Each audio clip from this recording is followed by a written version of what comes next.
Hello friends, இன்றைக்கி நம்ம baby உருளைக்கிழங்க எப்படி நம்ம ஃப்ரை பண்ணி சாப்பிட்லான்னு பார்க்கலாம். சூப்பர் டேஸ்ட்டாக இருக்கும். இது மாதிரி நீங்கள் செஞ்சு பாருங்கள். உருளைக்கிழங்க நல்லா வேக வச்சுட்டேன். வச்சு அதனுடைய தோலியெல்லாம் எடுத்தாச்சு.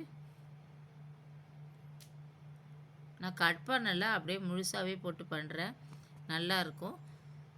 கொஞ்சம் கடாயில் எண்ணெய் விட்டுக்கலாம். கடுகு,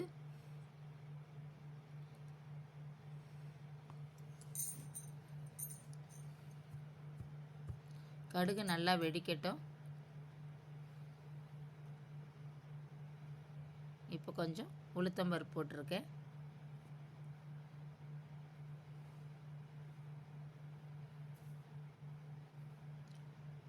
உளுத்தம்பருப்பு கொஞ்சம் செவந்த உடனே நம்ம கொஞ்சம் மஞ்சத்தூள் போட்டுக்கலாம்.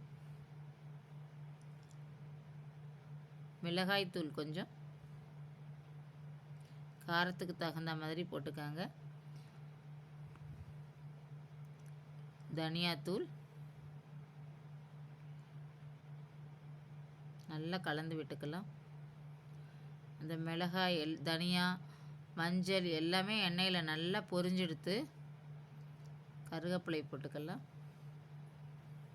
கருவேப்பிலையும் நல்லா பொரிஞ்செடுத்து சால்ட் போட்டிருக்கேன்.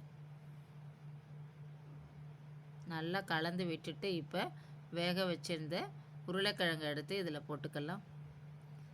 இது மாதிரி செஞ்சு பார்த்தீங்கன்னா நல்ல டேஸ்ட்டாக இருக்குது. நல்ல கிறிஸ்பியாகவும் இருக்குது. உங்களுக்கு